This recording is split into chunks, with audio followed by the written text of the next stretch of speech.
This is an audio course. Thank you for listening.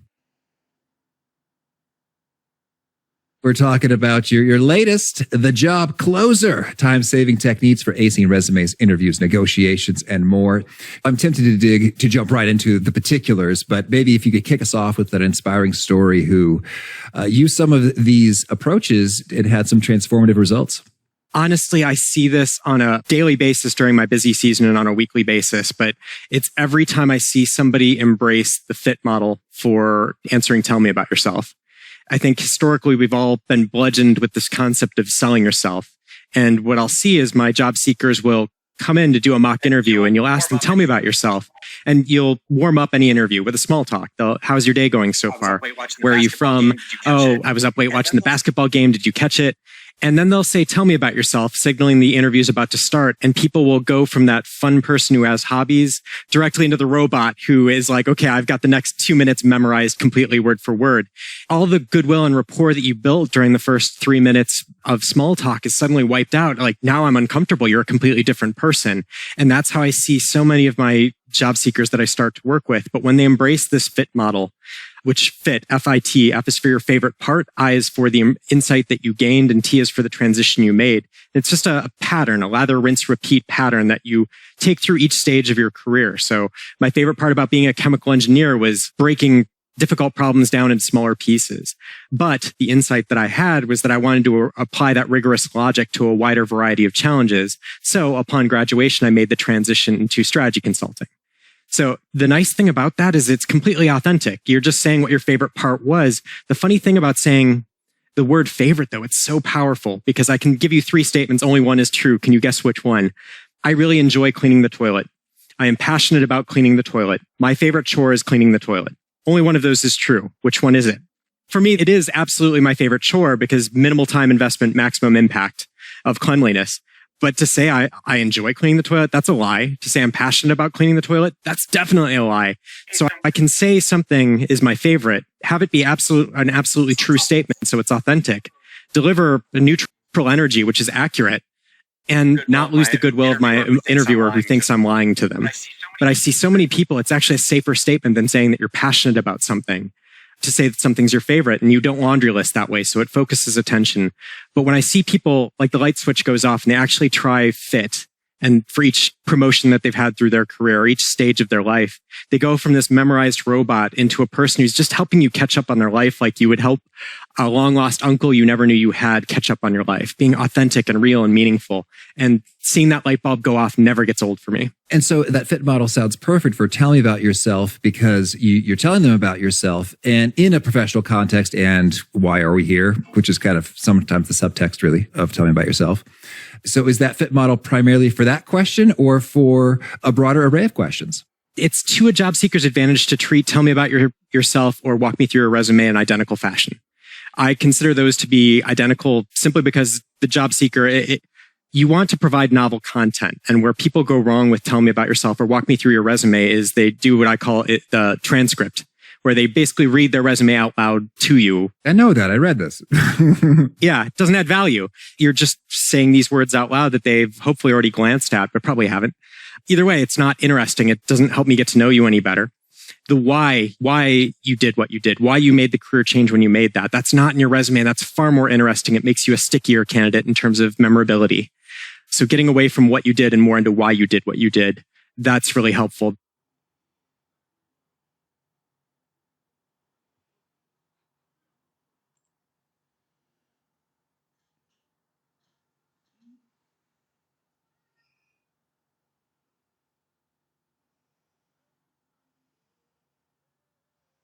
Well, we jumped right into the tell me about yourself question. Maybe let's rewind a bit to let's hear resumes. How do we think about them? How much time should we put into the resume and the cover letter? And let's just start from square one. If you've read the book, you're familiar with Ed's 3-hour rule, and I can't stress this enough. It's so neat and tidy.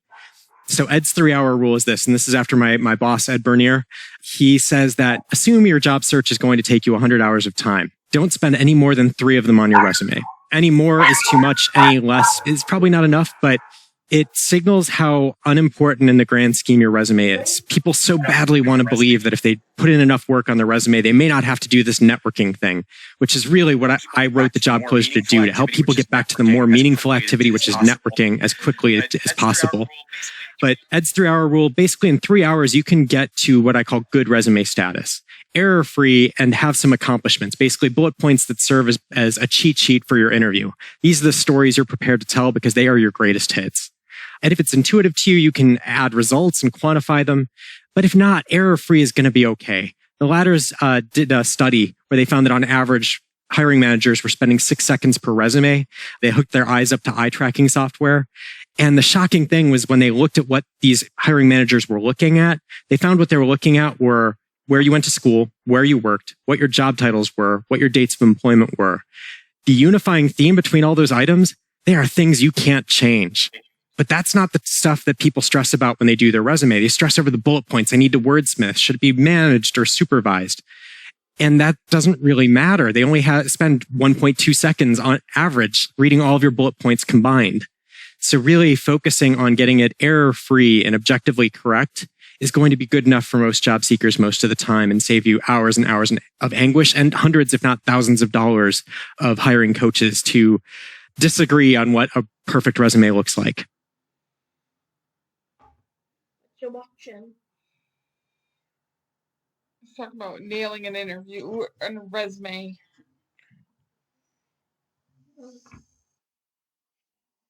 Let's just say we're spending 3 hours there. And so that's enough to collect the facts and make it true and accurate and error-free.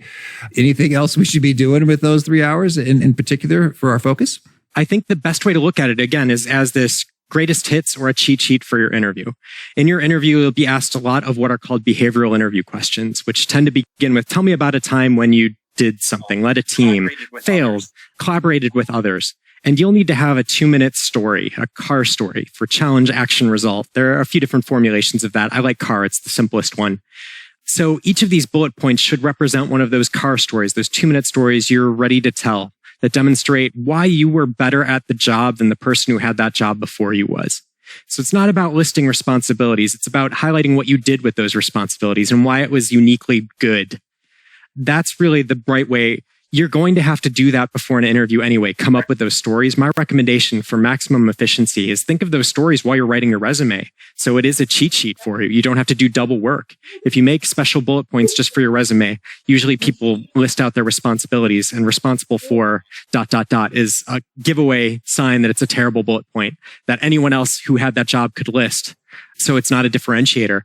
But you're going to have to go back and think of those 2-minute stories later. If you just put responsibilities in your resume, might as well get that work done up front. Think about those kernels of experience, that 1 week or that 1 month where you did something excellent. And that should be your bullet point, not your overall responsibilities.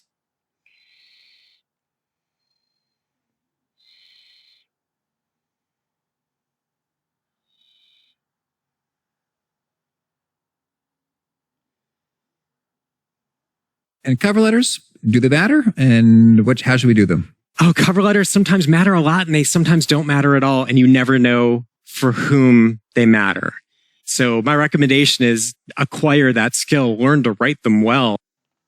That way you don't have to worry about what a particular employer considers their importance.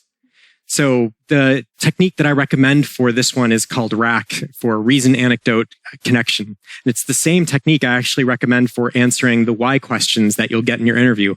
Why do you want to work for our company? Why do you want this role? Why do you want to work in our sector? That same technique can be ported over to a cover letter because ultimately that why question is, why should we interview you? So the best way to treat that cover letter is to keep it short. So I demonstrate that it can be done easily in under 300 words. What they're looking for is a candidate that is authentic, specific, and informed. So you can quickly convey that with this RAC model. You have an introductory paragraph about the role you're applying for, any referrals that you might have from current employees. And then you say, I think I'd make a great candidate for the following 3 reasons. Then you list reason number 1. You cite a personal anecdote. It could be an experience you had, a conversation that you had with a current employee, an article that you read, something personal that can't be used by any other person that's applying. So unique to you, as long as it's authentic and meaningful to you, that's what counts. But then to finish that bullet point, to connect it back to why the company should care. So a lot of people will say that I'm a great communicator. Here's an example of when I communicated well as their reason. But then to connect back to the employer, this communication ability will help me quickly align my cross-functional teams towards a common goal to get my work done on time and effectively. So you're demonstrating, okay, I understand this role involves managing cross-functional teams. So that's where you get that informed piece. A lot of people will forget that connected piece, connecting it back to why the employer should care. So demonstrate an understanding. It's a missed opportunity if you don't do that and you've done some networking and you actually understand what the role is. But the idea is we want to keep these minimalist, 300 words. So know what each sentence is trying to accomplish. If you are repeating a sentence or you don't know where it's headed, it can probably be cut. But I love cover letters personally. It gives me a preview of what getting an update email will be like if I hire this person. Are they going to tell me what I need to know, or are they going to tell me all the work they took to get there? And I'd much rather the first option than not the second.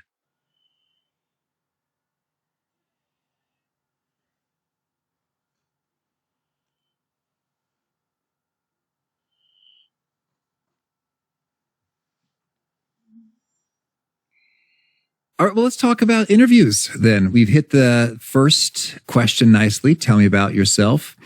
And we've got a bit of a framework with the CAR, the challenge, the action, the result. So can you share with us, are there some nuances, extra tips, or key questions that you could demonstrate this in action? I mentioned that the same template that I use for cover letters is the one that I recommend for answering why this company. So let's jump into that one because I call a subset of questions the big four. Those are tell me about yourself or walk me through your resume. Same question, in my opinion. They'll only ask you one or the other. That usually comes first in most interviews. And it's usually followed immediately by why do you want to work for us or why do you want this particular role?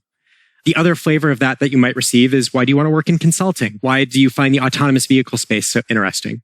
So why the sector is the fourth question of the big four. You can use the same rack model for any of those three variants of the why question. And where I see it helps people is typically when I am mock interviewing job seekers and I'll ask them, why do you want to work for this company that you're about to interview with? One of the reasons they'll invariably bring up will be, you're the market leader in blank. And they'll just kind of restate that point 3 or 4 different ways and then move on to their next point without actually saying anything of value. And without actually helping me understand, like, what do I get out of this? I'm, as the company, am the ultimate customer in the room. So is this a win-win? It sounds like it's just really good for you, the job seeker. So the way that I would recommend attacking this would be have a reason, your market leadership position. So now we need an anecdote to substantiate why that's a true statement or why it's meaningful.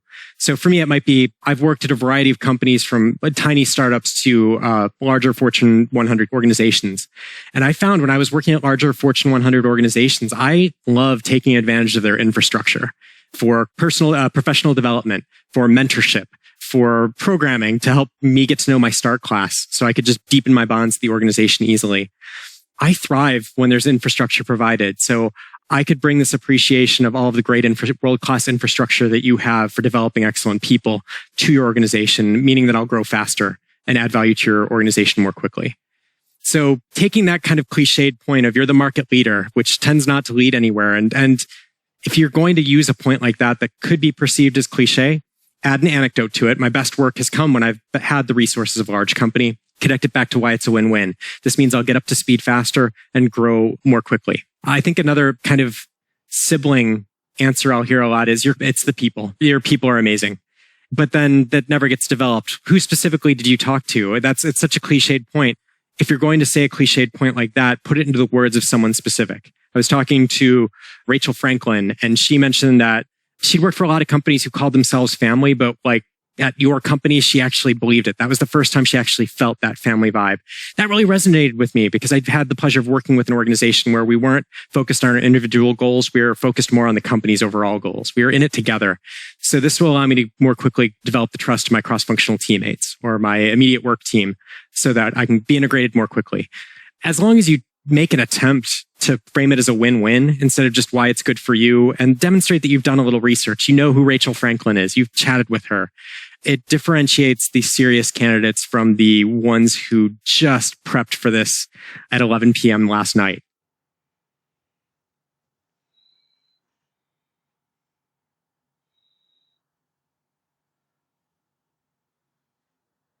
Any other thoughts then on the interview? If I could add one more, the CAR matrix. A lot of people really like the CAR matrix. So what the CAR matrix is, on the y-axis, on the vertical, you list all of the stories that you're prepared to tell in an interview. And on the x-axis, the horizontal, you list all of the questions that you expect to be asked, or the genres of questions that you expect to be asked. And you match up which stories would apply to which questions. You'll have some favorite stories that you want to tell. So just knowing what variants of popular interview questions you can use your favorite stories for helps you deploy them in the most effective way, because a lot of interviews aren't longer than 30 or 45 minutes. It's really important to get your best stories out there as quickly as you can. Having a strategy helps. Well, yeah, that's wise, because you want to share your greatest hits, and sometimes they ask questions that aren't quite a bullseye. It's sort of like the politician in the debate. They're not answering the question that's posed to them. They're answering what they want to. And as an interviewer, when I hear that, it's off-putting. So yeah, having that prep stage right there is useful in that you're not making too much of a stretch at any point, but you're still getting to share your greatest hits. Absolutely right. Just a little bit of planning. Most often you're going to tell the same 3 to 5 stories in every interview because they're just your best stories. And that's absolutely desirable. But you want to make sure that you have a story ready for what's your biggest weakness, or a story ready for, have you ever faced an ethical dilemma? And sometimes those are stories you only use when you get that particular question. But having the matrix in front of you really helps you identify any blind spots you may have of questions that you don't really have a story that you're comfortable, so that you can develop one. And so then, are there any particular variants you'd recommend for particular questions, or is that challenge action result kind of the way to go for just about all of them? Yeah, that's a great question. So I actually recommend, for different formulas of questions, you will sometimes add a component to the start of a CAR story, or sometimes at the end. Sometimes you'll get the question of, tell me about a time where you failed. So this is weird because they're asking you to talk negatively about yourself. At least that's what the question states. What they really want to see is, how did you become a better candidate as a result of a setback? So a lot of novice job seekers will focus for 2 minutes on the failure. And in reality, we want to bury that failure at the beginning of your story so that we can talk about something that was more flattering or appealing to you. So I recommend converting your CAR story into a SCAR story, where S is a setback. So early in my career, I did not verify my data before I started working on a project, and I realized that the data was faulty. So I lost weeks of work and had to deliver my product late. Thankfully, I learned from this occasion on my next project. And now you transition into a positive CAR story about where you analyze data effectively or handle data effectively. You're not getting paid a premium, or they're not considering whether or not to hire you based on how great your mistakes were, but how you developed from them. And similarly, on the back end, sometimes you'll be asked a superlative question. You may not know how to answer it. Like, what's your best accomplishment? What's your biggest weakness, especially? So you may want to add a T at the end. So a SCART or a CART story where you end with a takeaway. I like these for superlative questions. What's your proudest accomplishment? Because it allows you to put a bow on your story. Maybe you talk about the marathon that you ran or the patented product that you invented. But at the end, you can include a takeaway, which just finishes it on a nice note. The reason this is my favorite accomplishment is because, and that revisits, as you said, the question that they asked in the first place. So even if you're not sure the story truly answered their question, you can find a nugget. You've had a minute and 45 seconds to refresh your memory on that story. Find a little nugget in that story that applies directly to the question they stated. And you can add a takeaway at the end that rewords their question and states how your story is applicable. Or it just highlights, here's the reason why this is such a superlative experience for me.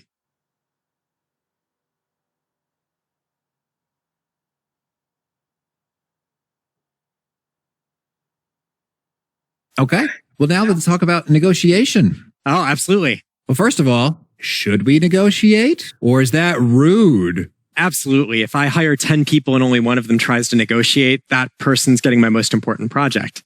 If I can't trust a new hire to advocate for themselves, I certainly can't trust them to advocate on behalf of the company, because it's going to be awkward. Some people find that deeply awkward. I have to hope that the person who advocates for themselves is going to be best able to handle the negotiation on behalf of the company as well. So absolutely, yes. There's a great research study I've just dug up that shows that when you accept the first offer you receive, you make the person who extended the offer doubt whether it was a decent offer. So they feel like a sucker. Maybe I overpaid you. Why did I do that? Yeah, it's true. So negotiation actually helps reassure them that they made an appropriate offer. So it makes both parties happier. A lot of people don't realize that by negotiating, you're actually making yourself and your counterpart feel better about the decision to hire you. Yeah, I guess that's true. Like if they say, hey, this job pays 120 grand, you say, awesome. It's like, I go, oh, wait, maybe I should have. Oh, I'd feel dumb. Yeah. Oh, gosh. Yeah, that's cool. Although I will say that as the employer, I feel great that I've pleased people. Maybe that says something about my personality in terms of, oh, cool. I'm so glad that you feel gratitude and appreciation. But that also makes me think, although I probably could have gotten away with paying you less. Absolutely. It's terrifying. Nobody likes to think they've been taken. And yeah, you think you're trying to be like, I don't want to minimize conflict and minimize waves by accepting whatever they give me. I don't want to take that 0.5% chance that they'll rescind the offer. Well, has that ever been happened in the history of mankind? I don't know. It is kind of an urban legend more than it is a reality. Typically, when I hear about it in reality, and the very rare case where I hear about it in reality, there were extenuating circumstances. The negotiation was presented in a very unprofessional way is typically the most common reason you would hear that. But if you're just asking, and so I teach something called the pre-negotiation call in the job closer. I'm kind of amazed nobody else had kind of come up with the concept or named it, but it's made life so much easier for my job seekers at Duke. Basically, don't negotiate in your first call to talk about the offer. The pre-negotiation call is a non-negotiation call. It's a free information gathering call for you if you've just received an offer. And it consists solely of you going line by line through the offer, asking this question over and over. Do you have any flexibility around blank? Salary? Do you have any flexibility around signing bonus? Do you have any flexibility around vacation time? And if they say no, that means no. If they say, we don't have that much, that means yes. So make a note as you go through line by line on the offer where there's apparent flexibility. When they're hiring a big start class, you'll often see a lot of reservation about negotiating starting salary, but there won't be that same reservation for vacation time or relocation bonuses or those other non-salary based assets. But the nice thing about this is when you actually, okay, thank you so much for this information. This is very helpful. I'm going to take the weekend to reflect and we can chat next week about the offer after I've had a chance to process everything. And now you can negotiate on only the items that you know are in play so that you don't run into that brick wall of trying to negotiate on salary when this company can't negotiate on salary with you. That helps you kind of take the awkwardness of hitting a brick wall out of the equation and you can focus on a more productive conversation. Yeah, that's good. And maybe in that same conversation, it could be interesting to ask about all the benefits not listed. Because if I'm in that position, they say, oh, do you do this? Do you do this? Do you do this? And sometimes the answer is, oh, I actually didn't quite think about that. Such that I kind of feel like I should have that in there. And the fact that I didn't makes me think, well, maybe we can add that. But then if I say, oh, no, you're bringing up lots of good things that maybe should have been in the offer that are not. And I'm saying probably no to all of them. I feel a little bit of a tug, like I should probably make a concession elsewhere if I keep stiff arming no on all of these pretty reasonable requests that are found in many other offers.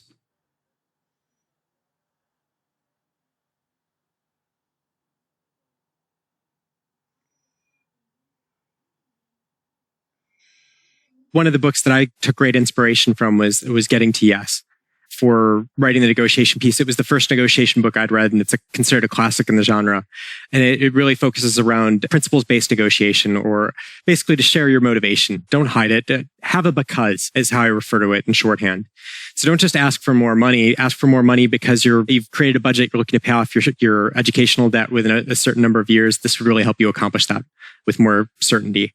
Or ask for a larger signing bonus because you're looking to really lay down roots to make this a long-term commitment. So this would help you to put a down payment on a house. And then they may say, we can't give you a bigger signing bonus, but what we can do is cover your closing costs. Or we can cost share your first down payment or something like that. We can loan you money at zero interest. Like there are ways they can help you that you won't know to ask for. But if you bring them into that deeper concern, they become your partner in solving this problem of how can I make buying a house when I first moved there more attainable? That's much more attackable than I want $25,000 more without backing it up with any sort of underlying desire or need or data. If you don't have a comp to show, actually, looks like people from top schools are making this range. It looks like people at top companies, your competitors, are making this range. Could you meet me at that range instead of the lower range that you offered?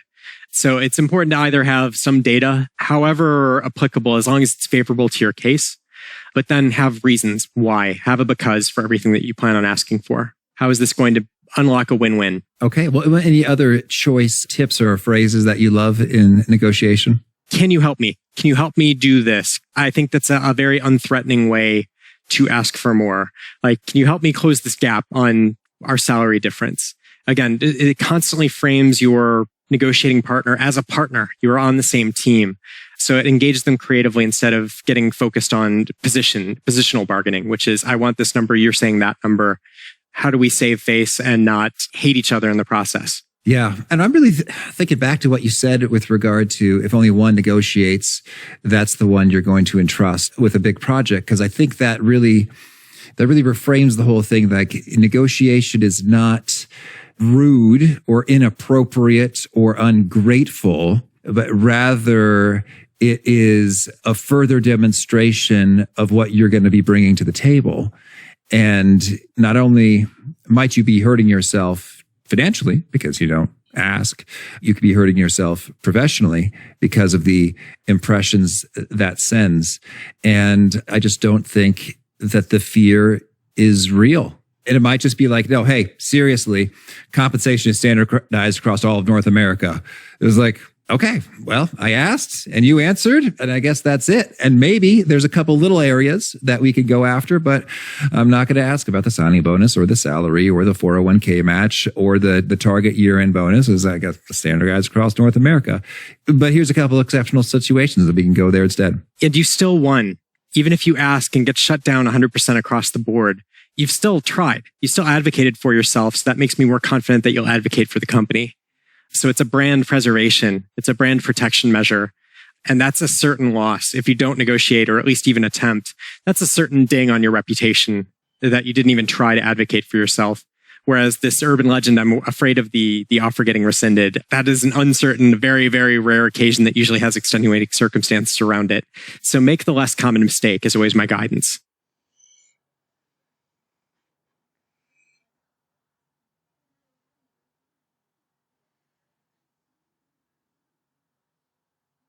Do you have any tips for new hires looking to get ahead in their new jobs? In the book, one of the topics that I cover is the weekly manager meeting. So this is after you get the job, you're just starting out, or maybe you've gotten an internship. I think people think that the networking stops. And in reality, the networking is what gets you the full-time offer, or it's what gets you promoted at the head of your class. So the networking shouldn't stop. And the first person whose allegiance you need is your manager. You need to give them the tools required to advocate for you at promotion time. You need to let them know that you've taken their feedback, you've made progress this past week, and here's what you're going to be working on in the coming week so that you don't make any mistakes or you don't have misaligned priorities. So the networking never really stops. It's just a matter of keeping people's trust in you. So the weekly manager meeting is just a simple format. When you meet with your manager, walk them through the updates you have since your last meeting. So key accomplishments that you've hit, any progress that you've made, and then give them in order your top priorities for the coming week. And list out any additional priorities that you have but aren't going to get to this week so they know they're still captured. And then my assistant, Dave Soloway, he highlighted this wonderful piece. Ask some questions that help you deepen your understanding of the role, or maybe that help of how to handle a tricky situation at work. Or maybe just different approaches that you've identified for tackling a problem to get your manager's feedback on which they think the best approach is. Asking for mentorship is an incredibly likable behavior. When you allow people to give you advice, it's back to that Ben Franklin effect. You can build a relationship more quickly if you allow people to help you multiple times instead of if you try to repay favors. And so then I think part of it then is making sure that you get that weekly manager meeting and that it appears that it's on the calendar and it doesn't get push. So any pro tips there? Absolutely. So if they are canceling your weekly manager meetings, that's a reason to sit them down, ask them, are these meetings too frequent? Would you like to meet less frequently? Is there another way I can keep in touch, keep you up to date on what I'm working on?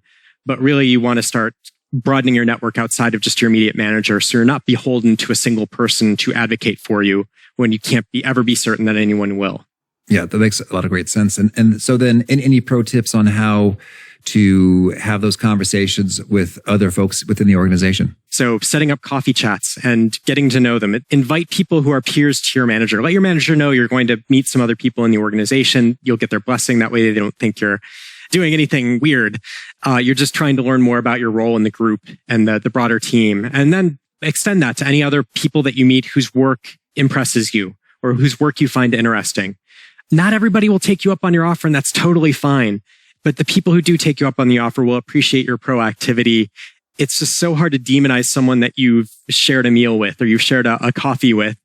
It's hard to kind of not look out for that person. So you humanize yourself in their eyes. You learn from them. You use that time not to sell yourself, but to extract as much knowledge out of them as you can while also establishing that rapport. But the only thing you need to do really is loop your manager in that you're going to be setting up coffee chats with other people. Usually they'll be happy to hear that because it'll only make you smarter at your job.